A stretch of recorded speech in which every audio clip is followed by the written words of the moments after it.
Hi, everyone. Welcome back to episode 28. My gosh, of Digging Through Dominoes. I'm your host, Terry Anderson. And in this podcast, we talk about those dominoes that were put out on our table, went cascading in a way we had no control of. We're going to redo the game, take control of our future, and then be in charge of the dominoes we play. We've been speaking about the book by Jasmine Lee Corey called The Emotionally Absent Mother. Last week, we spoke about reasons why mother may have been absent, some of the things that we see within ourselves. This week, we're going to speak about the process of healing. Is it possible? Well, yeah, but you've got to be aware of it first. I wasn't aware of it. Dr. Corey talks about the cover-up. I'm going to read this right here. It's probably apparent that you or someone you care about has a mother wound. You may be surprised that some adults who suffer significantly from mother wounds are unaware and deny them completely. Therapists recognize many times those with the most wounding have created the biggest cover-ups to hide the damage from view. Well, many people, it seems, I was not one of them, create these larger-than-life pictures of their mother, which I feel I've done for my father, but I really don't know. Still, to me, when I look at it, my dad is, and always has been, much larger than life. My mother was very difficult for me to come to terms with. I think I didn't realize that I had a mother or a parent childhood neglect trauma that started my PTSD. I was blaming it on my marriage and the adoption of so many kids, being overwhelmed, being overlooked, and things, along those lines. But you know what? It started somewhere. I think I realized and then thought I was over it when I was about 30 and someone in a group of women that I knew invited me to an adult children of alcoholics class. Now, my mother was not a drinker, but my father was. The concepts, however, applied to both of my parents in the way I felt as I was growing up. Not seen, not enough, not good enough. I could have been better. I didn't want you. Things are more important. And there was a time in that class, at first I was shocked. How did this woman that does not know me or did not know me have any idea to invite me to an adult children of alcoholics class? She knew nothing about me. But I go because we're in a new town. I'm wanting to make friends. I go, well, my dad was an alcoholic. And I'm thinking, hey, maybe this will help something that I don't know I have. About halfway into the class, I became intensely angry with both of my parents. And it's been so long ago. It's been, 30 years ago. I can't really remember exactly where it was, but we were in the middle of the class. I became so angry with my parents that I wouldn't speak with them. My kids were supposed to fly down to see my parents in Texas from Washington, and I didn't allow it. I was livid. But by the end of the class, I thought I had made great progress. The anger had lifted. I felt much more in tune with my parents. And I realized at that point in time, they did the best they could with what they had. And I know at that time I had looked back at their parents, how they were mothered. Neither of my grandfathers were present, but how my mom and my dad were both mothered. I thought it was over. No. One thing I think that came to me, I went to make, what do you get your parents that have everything?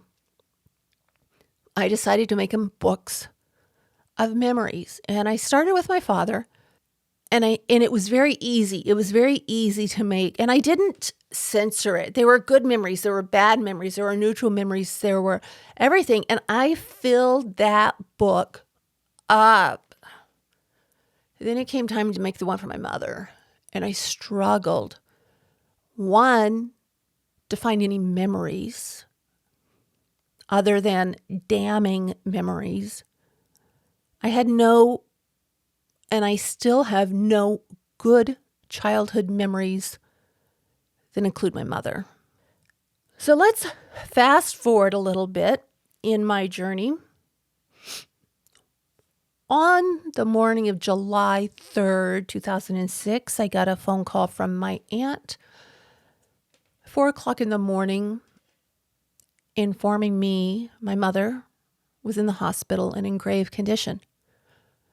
I was freaking shocked. I had spoken to my mother not even 12 hours before.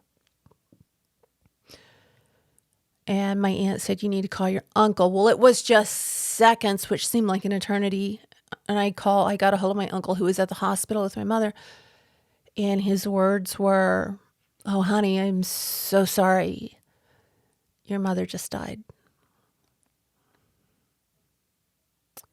Everything inside of me shut off. I remember walking out and telling my husband my mother's just died. I couldn't wrap my head around it. I went and bought clothes for the funeral. I went and did everything I needed to do, not a tear shed. I was in shock. How could this be? How could my mother be gone? Got on the plane. My brothers kept calling me, Dad wants you here, Dad wants you here. And I'm in Oregon and my family was in Texas. Dad wants you here. When are you going to be here? When's your flight? Everything. I don't remember a lot. I remember going with my dad to pick out the flowers in the casket, and I don't remember much of her funeral at all. But I knew that I needed to jump in and help take care of my dad. My dad made it very clear he wanted me there. I used that to avoid grieving the death of my mother.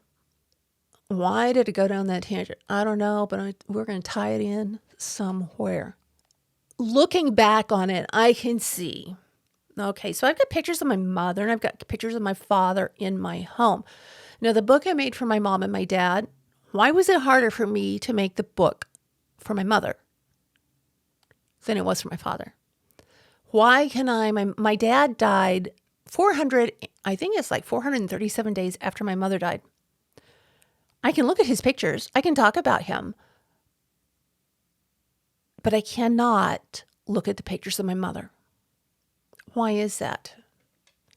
It's because my mother died without a resolution to our lifelong struggle to have more than a surface level relationship, along with me not dealing with the trauma, the neglect, and the abuse I suffered as a child that's connected with my mom.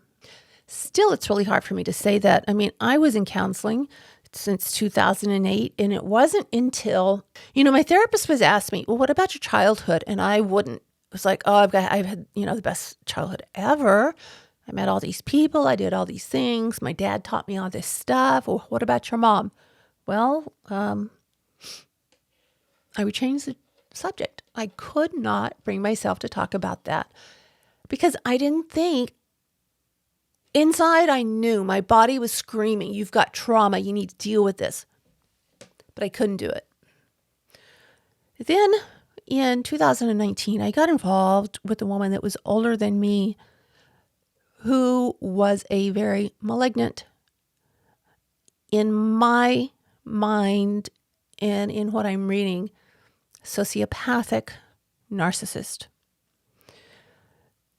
And that encounter did several things for me. One, in the last episode, I referred to Taylor Swift's new song, Mastermind. This woman was the mastermind.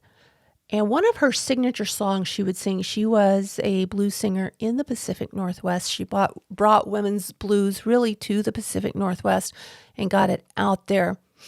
One of her signature songs was Tell Mama. I was leaving the massage therapist. I'll drop the lyrics of these songs in the show notes below. I was leaving my massage therapist who knew her very well, and I had known her for quite some time. And, healing comes in some of the most unlikely of circumstances. This woman had inflicted great pain upon me. It didn't start out that way. It started out, she was doing everything in the lyrics, tell mama. Tell me what you need. Tell me what you want. I'll do it.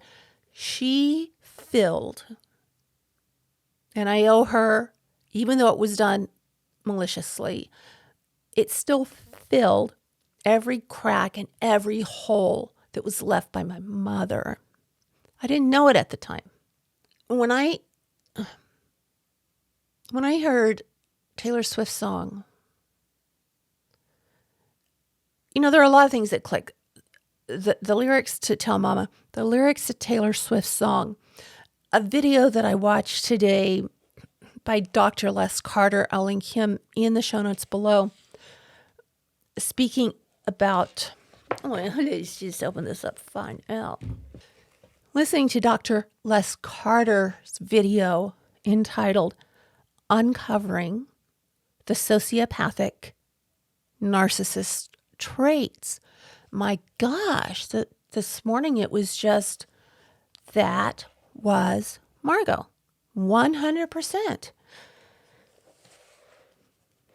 But even though she caused a lot of damage in my life, she allowed me to heal certain parts by giving me things my mother should have given me. Unconditional love, the ability to be myself. She celebrated me. We would go places. We would take pictures. I mean, it was all about me. I can look back on it now and see there was a plan in place, but that doesn't matter. We have to put that aside. I've got 2 boxes when it comes to her. And one was very good, very nurturing, very healing. That allowed me to broach the subject. After I left the situation with Margot, I was able to go to my therapist. Somehow she unlocked something within me to realize I needed to revisit my childhood, my mother, my father, my family, the way I grew up, the way my parents grew up. So I did that, and I realized that in Jasmine Lee Corey's book, she talks about the cover-up, and that's what I did. I had protected my mother all these years. It was too painful for me to go into the immense hurt I felt, which I took very, very personally. And now I'm seeing it was my mother's trauma. It wasn't me. I wasn't flawed. I had deficits. And I had deficits because my mother had deficits. Some of this chapter 9, the process of healing in Dr. Corey's book, apply. Some of them do not, like being triggered when you see a tender mother-child. Man, I've got like a long ass hair on me. Sorry, guys. When you see a tender mother-child relationship happening, no, that really makes me smile. I like that. I think things that trigger me are things that have to do around abandonment. That was a common theme with my mother. I'm going to put you in the trash can. I'm going to lock you out of the house. We were locked out of the house on numerous occasions. There's just a lot of stuff there. Not taking me to the doctor, ignoring me, locking herself in her room, all of these things. I think the way that my mother wound was triggered was from my husband continually, sometimes weekly, telling me from the beginning of our marriage, I'm going to leave you. And that would send me into a tailspin.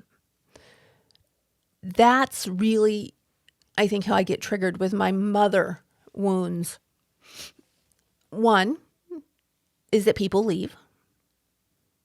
2, people have their own agenda, and I don't matter. I'm sort of in the background. Their agenda is always more important than mine, and mine is always wrong. Theirs are always right. I'm always wrong. That's how I see the wounding in myself from my mother. One of the things that she talks about is a lot of times we feel like we would be better off not to look deeply into our relationship with our mothers. That's one thing that we feel, and that's one thing I did, although I didn't know why. When you visit your mother, sometimes you find yourself numbing or going into a trance-like state. No, that wasn't the case. I felt when I was with my mom, I was on. I would do anything to get her attention, not in a bad way, but laughing, talking about things that she liked, wanting to go places with her. I would get triggered when I would see her taking my brothers and their families on vacations, and I couldn't go. I wasn't allowed to go. Those were so deeply painful because I yearned to be close to my mother. I yearned to be something in her eyes. And the things that happened didn't just taint my relationship with my mother, but it did with my brothers, with my aunts, with my entire family. I have never felt good enough. And there was a time that, I hit rock freaking bottom. Everyone in my life can tell you because they witnessed me going down in bright orange, sizzling flames to the bottom of the barrel. That's what it took for me to rebuild myself. And then years later, discover the root of my crash.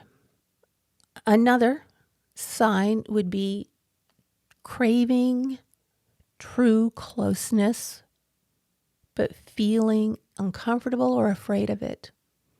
Label me that. That would be me. I crave a close, fun, giving relationship with my family, with friends. But I'm never enough. I have never been able to measure up. In my mind, I think. My aunts lately have shown me that I don't indeed measure up, and that hurts. I can't cry on here. It hurts. It hurts so badly. And I have to pretend that it's okay that they are doing the same thing my mom did. It's just very hard. And I find that with my husband, I've pushed myself very far away from him. We really don't have a relationship. We have nothing in common. I've been pushed away too many times. Things have come before. There's a deep pain there, and I have tried to fill it in all the wrong ways. When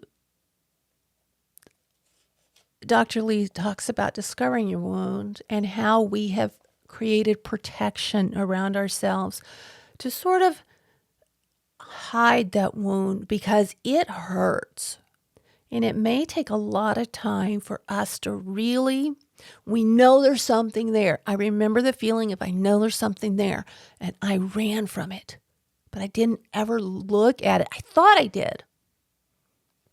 And I blamed it on the one person in front of me that did add to it, but it was not the cause of my problems, of my insecurities, of my feelings of not being good enough, of my being afraid to have a relationship with anyone, and always keeping everyone at arm's length, which pretty much is my motto today.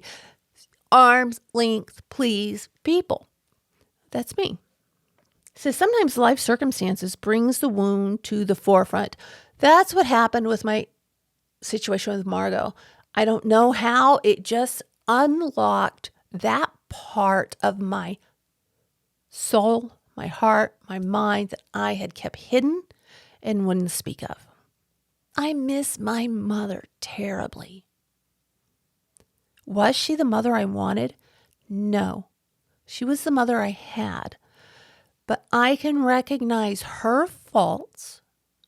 Or I shouldn't say faults. I should say deficits, because she didn't get what she needed to be able to give me what I needed.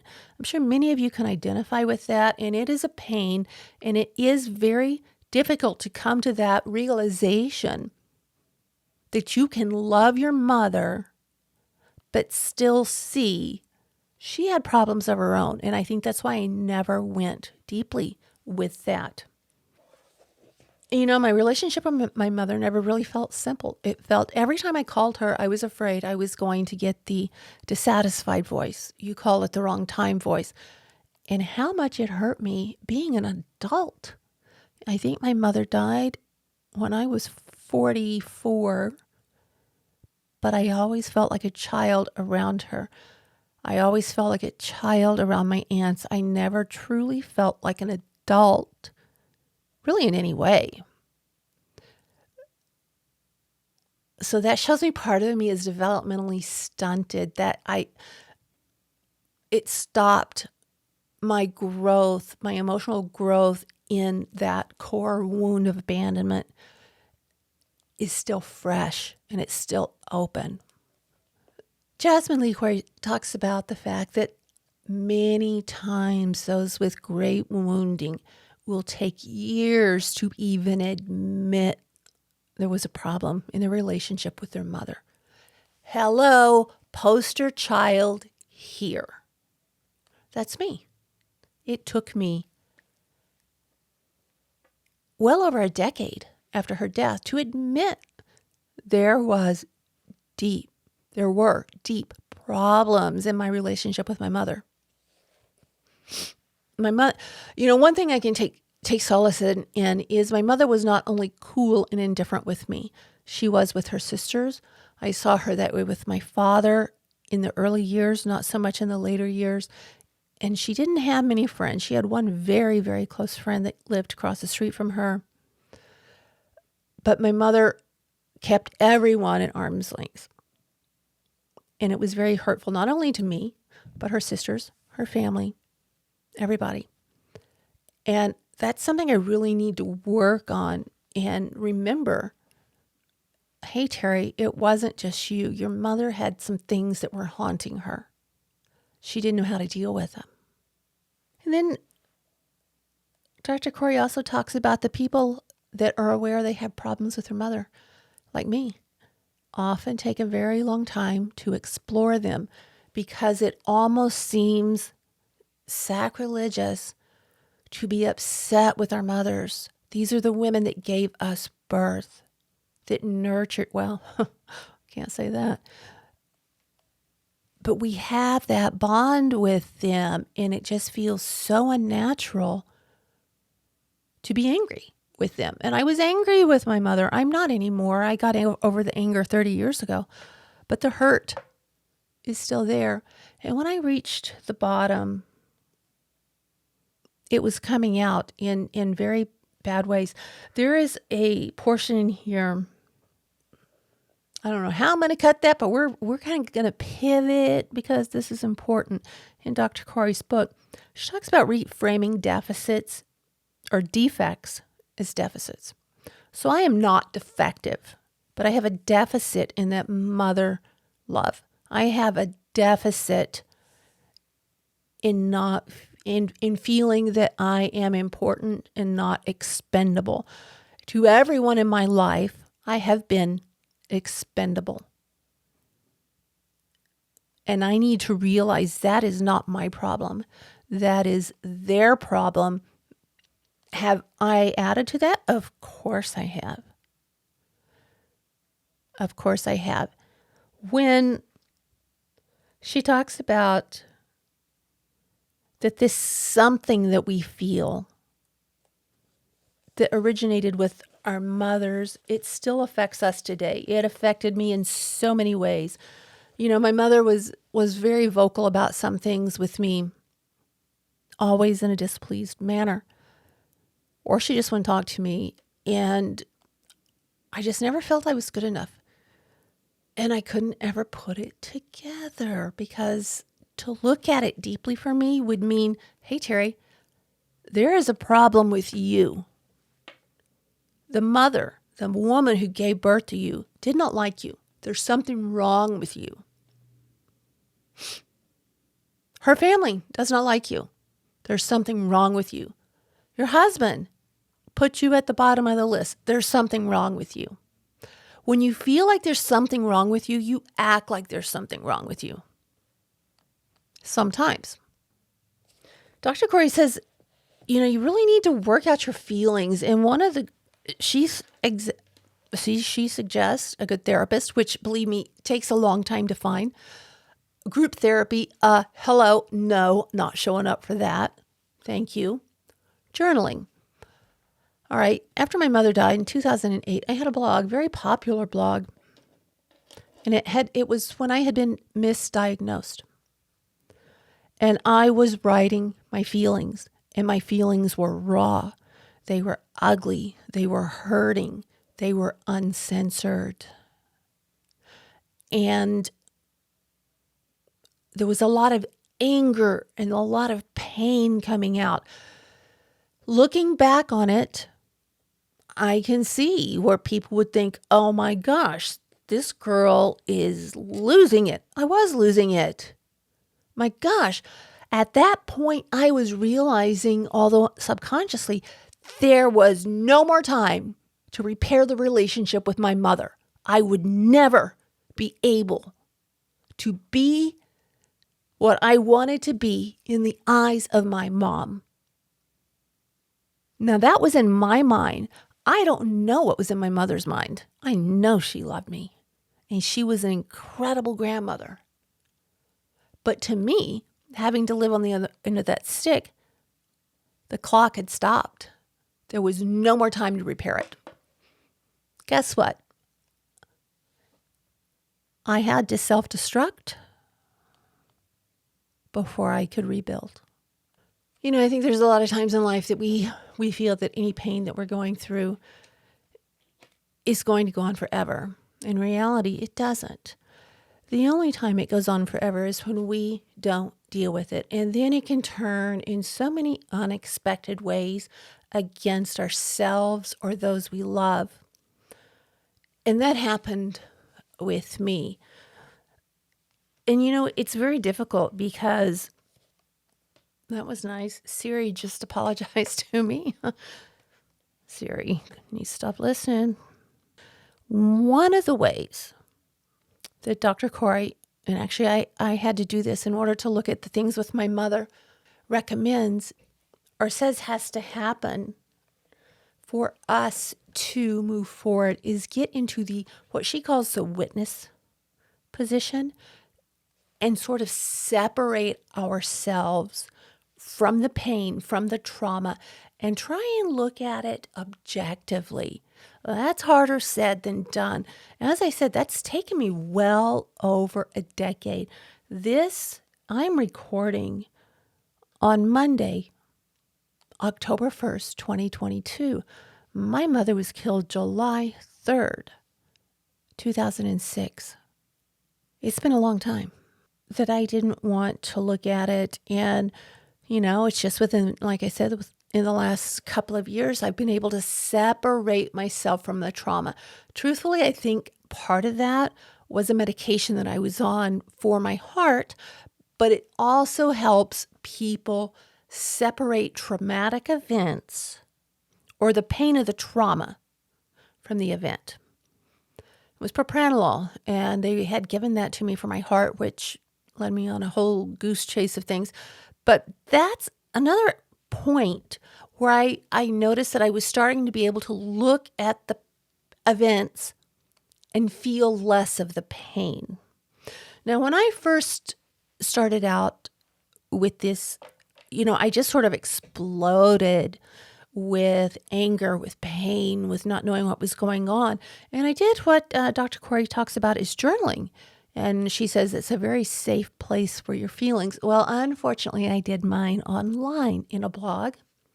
And I wanted to read you one or two of the pieces so you know kind of where I was at that time. And this one was written, or it was posted in February 2010, but I know that I wrote this in 2008. It was on another site.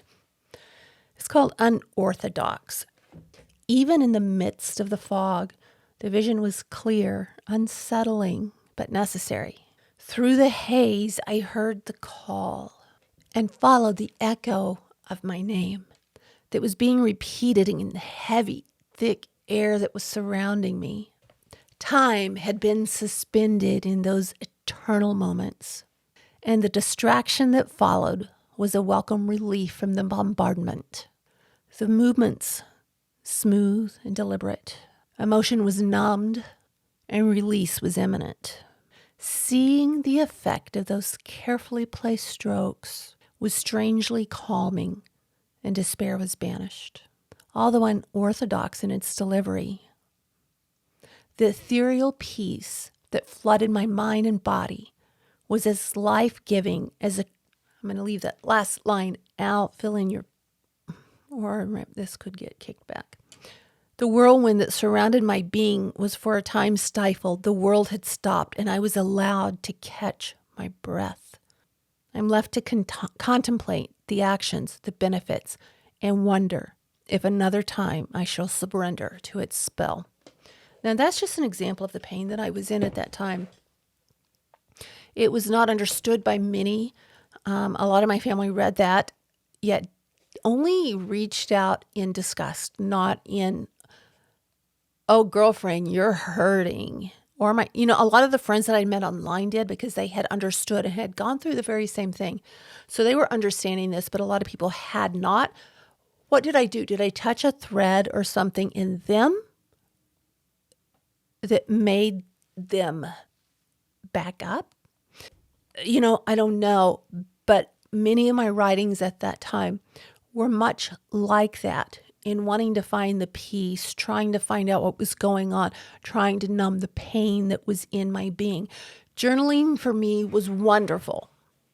But it also, since I chose an online platform, it let the world in on what I was going through, which was both good and bad.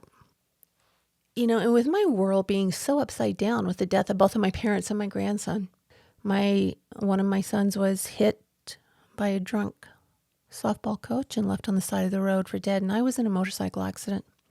So I had a lot of trauma upon trauma upon trauma upon trauma, and a lot of also things that were happening behind the facade of my family that the public didn't know about, my family didn't know about, my external family didn't know about.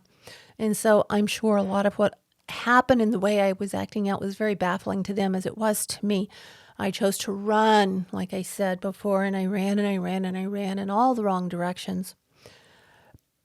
But I can look back on my writings now and I don't feel the pain associated with them. I can see, whoa, this girl was so hurt. Now, what do we do to fix the hurt?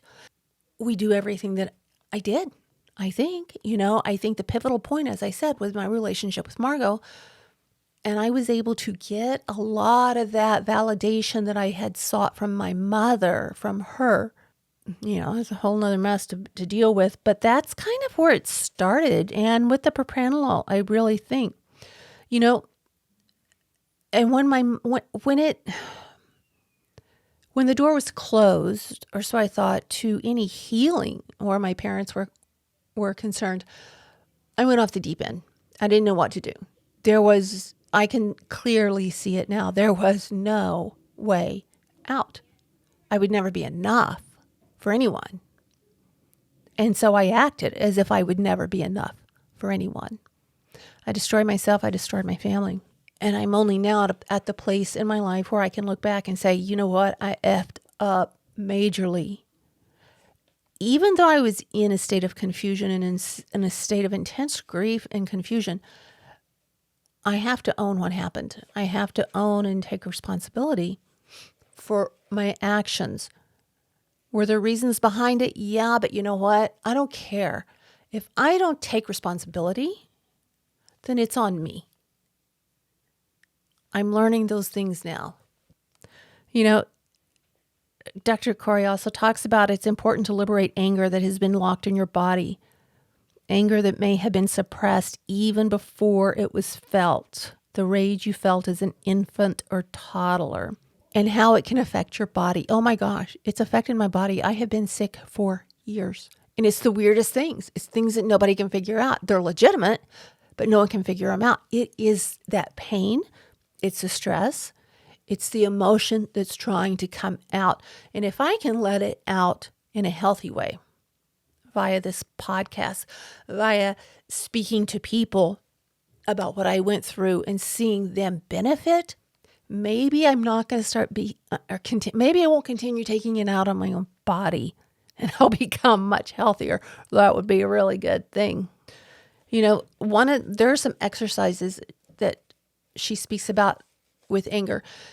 And with me, I have a problem with the word anger used in this situation.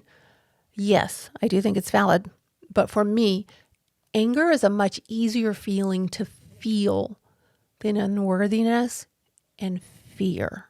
And she says one of the things you can do when you're speaking or thinking about things with your mother that are unresolved, I'm angry because. For me, it would be I'm afraid because, and I would finish that with, I'm afraid people will see the real me, the one my mother saw, and will have nothing to do with me. I'm afraid that what my mother said was true and I can't accomplish anything. Even though I'm very accomplished, I'm afraid people are going to find out that that's a fraud. Then she says, think of beneath the anger I feel. For me, it would be fear, a great amount of fear. And grieving, she speaks about grieving is such a crucial process. Grieving is something I don't really understand, to tell you the truth. I don't have, with all of my years in therapy and all my research and everything that I've done, grief, I still don't understand. There are days you think you have it solved, and there are days something hits you smack dab in the face. And I think what you saw earlier in the tears was grief. It was the feeling that I'm still not good enough. I'm not only grieving the loss of my parents, my grandchild, certain children, my marriage, the sense of myself, although I am building myself, I do have a sense of identity, but I had to grieve the loss of a sense of identity. And grief is something I just really don't understand. And I'm not really sure what that is. I guess, she says in the end, we have to give up on the fantasy of the hoped for mother because the mother we had was what we had. It's not our fault. It wasn't her fault. And we've got to find a way to forgive ourselves, forgive our mother, and move forward to find peace. If we can't do that, we cannot find peace. And she has an exercise here that's called If Only. And I do not relate to the first. I wrote my own If Only. She speaks of if onlys relate to mom and her well-being. I never thought about that. I never thought if only she would get on the right meds. If only she would get on top of her depression. If only she'd go to therapy. Those were not things discussed when I was a kid. Those were taboo. What I would think in that if only would be, if only I could make her see I'm a worthy person. If only I could get her to love me. If only I could have her be proud of me for my academic achievements. If only she could be proud of me for my interior decorating skills. If only she could see me now. Maybe she can, I don't know. I know that a lot of people can see me now, but they are unwilling to let go of the past. And that's very difficult. I went to my husband the other day and I said, I listened to some recordings that I made when we were fighting. We were having some problems. I said, I need to ask you to forgive me.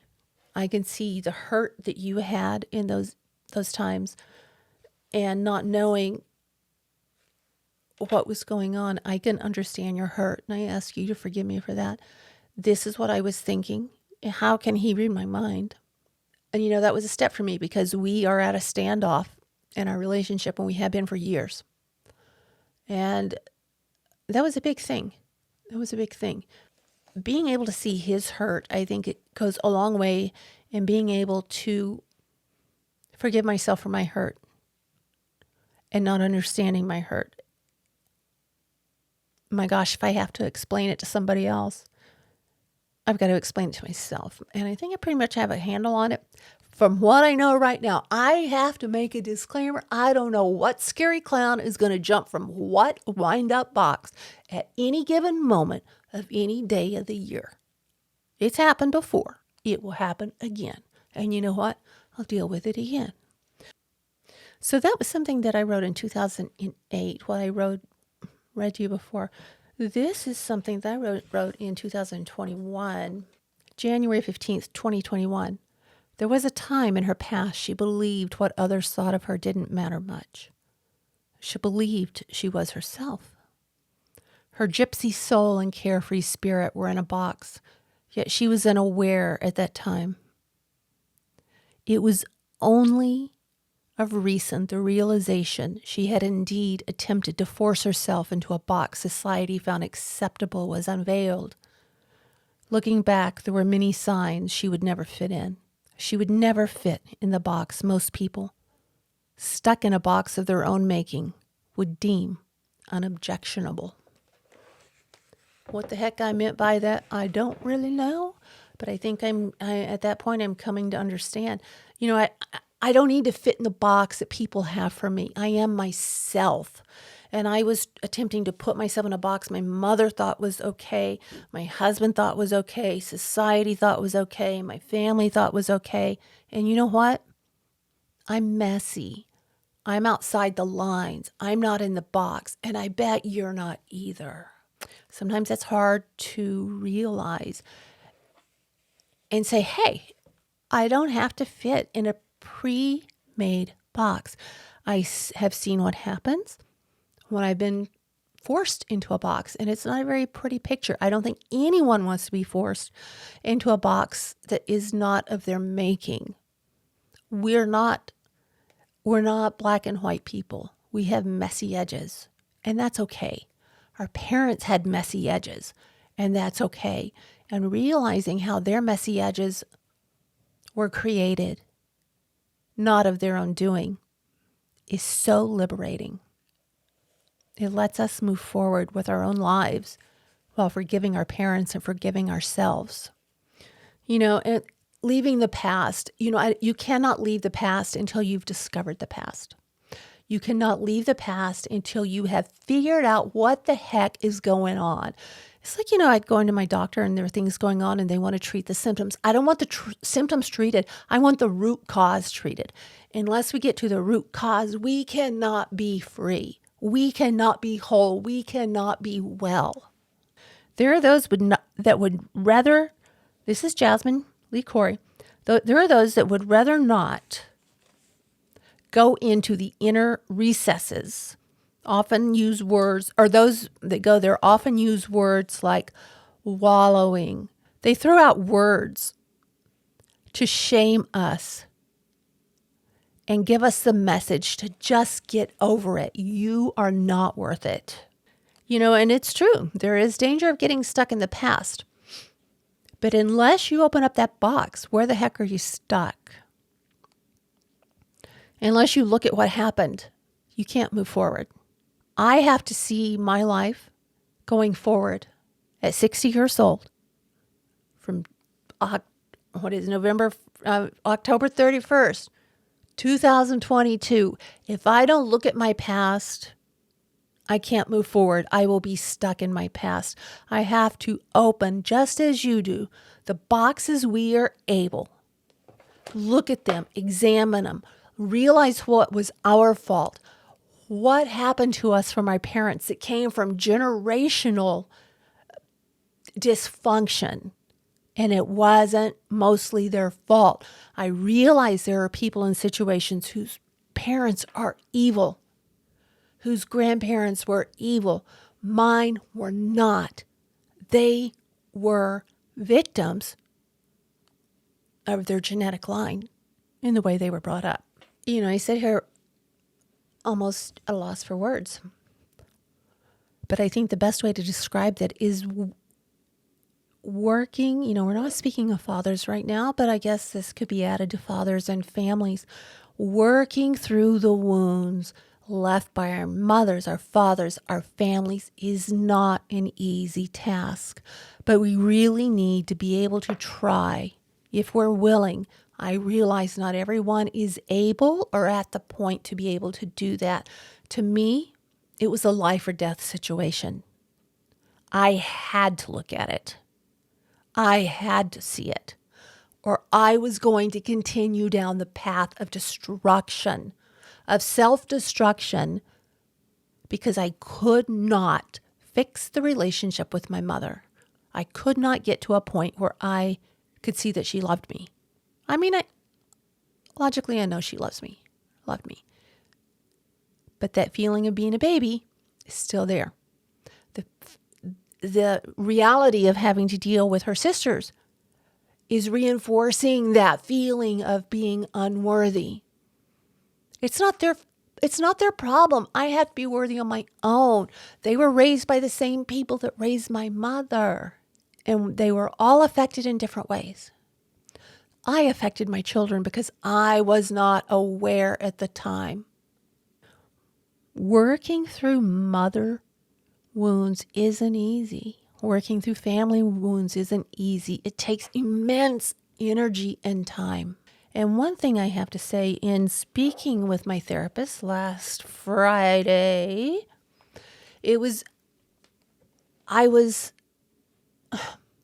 group therapy is not for me, but the therapy with my therapist, I finally found the right therapist and the right psychiatrist. They get me.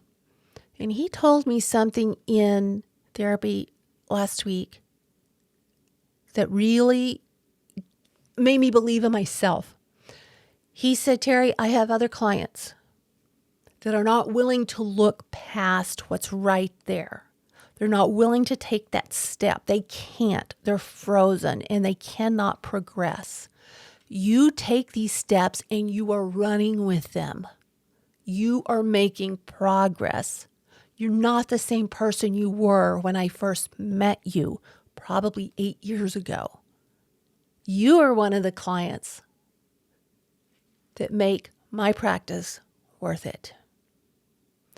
That was really wonderful to hear, because so many times I wonder, am I making progress? Because I still hurt. If you listen to the podcast on the intergenerational trauma, you can see I still hurt.